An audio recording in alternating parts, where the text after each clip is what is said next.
Hello, and welcome back to our Continuing Settlement Survival Let's Play series, Season 2. I'm Larry, and this is Episode 11, and this is actually going to be a pretty short video because I want to talk about animal plagues. Yes, animal plagues, because they are a pain, and I actually had somebody message me and wanted me to discuss it for them real quick. So instead of doing a bunch of emailing back and forth, I'm just going to produce a video on it and make life much easier. So up here in the little timeline thingy, you're going to see what looks like a bat that's in flight. And once it gets up to our present time, and it flashes animal plague in the middle of the screen like it does in all of our other disasters, the game should drop to 1x speed. If your game does not drop to the 1x speed in disasters, you need to turn that on. So let me show you real quick. Go over to settings, go to the display. See where it says slow down timer when disasters strike? Make sure that's checked and hit apply. Because believe it or not, it's nice for the game to slow down for when the disaster strikes so you can find out what's going on. Like, where's the tornado at?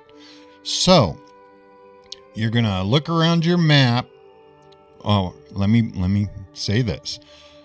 Once it hits the 1x speed, pause your game. Then look at all your pastures and all your corrals and find out what's going on. See, I can go like right here. Nothing's there because, of course, there's no plague going on right now. But if you see a little bat icon, like say over this pasture right here, then what you're going to want to do is go over to this where it says slaughter. You want to type in 0 and then enter. Keep this open. Don't do anything.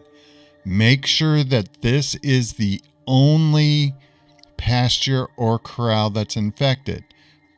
For the 3 animal plagues I've dealt with, it's always started in one. I've never had it start in multiple corrals or pastures. But it's best to be safe than sorry.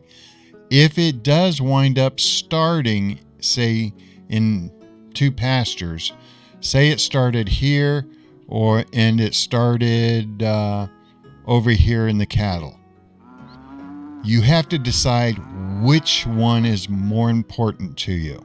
Are the geese right here more important, or are the cattle? It's up to you. For me, I would choose the cattle. And what you'll do is you'll set both of them on the slaughter amount to 0, hit enter, and then unpause the game, but stay looking at let's say the cattle, since that's the one you want to save. Once the bat icon disappears, pause the game. I did this on one of my maps, and where I had 7 cattle in a corral, I only lost 3.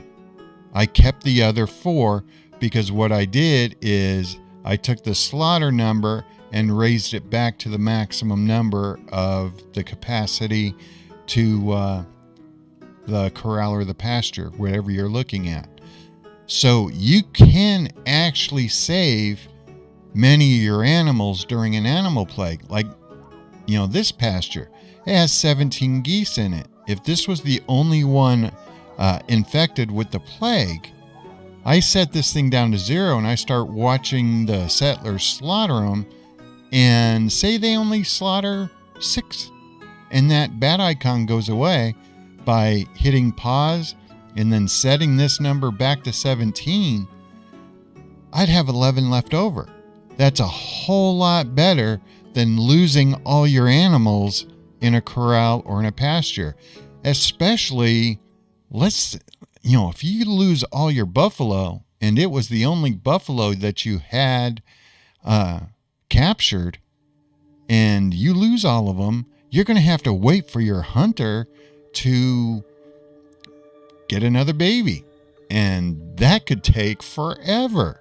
And just imagine if you had a corral of horses.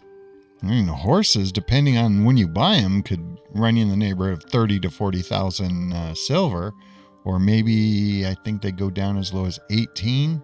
I could be wrong on that, but it all depends on your trade proficiency. But that is by far the best way to deal with an animal plague. So, it's still random, and, like with these geese, the very first goose that they kill could stop the plague, and I could stop them from slaughtering and still have 16 geese in here. Or, you might get a bad RNG and they might have to slaughter all of them. Don't know, but it's a whole lot better than guaranteeing all of them being slaughtered just by watching the infected pasture. Now, the one thing you do have to watch out for is I'm thinking the animal plague acts like a fire. So once it gets all of these animals infected, I lay you 10 to 1, it's going to jump to the next pasture. So having pastures built side by side with no space, that could be a huge problem. But I've also seen fire events to where this house would be on fire, and instead of starting a fire, around one of these buildings, I've actually seen it jump across the street and start the house across the street on fire. So be careful with how you put your corrals and pastures together.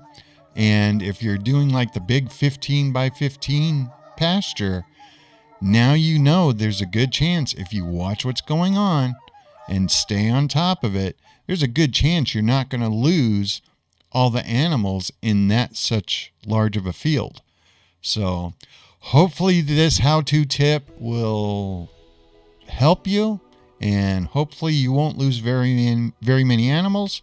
So yeah, if you like the tip, go ahead and please hit like on the videos so it'll give more exposure to the videos. And for everybody that's been following the channel, thank you. I appreciate it. And yeah, like I said, this is a short video. We're coming up on the 8-minute mark. So I'm going to say I will talk to you later. Have an awesome day and talk to you soon.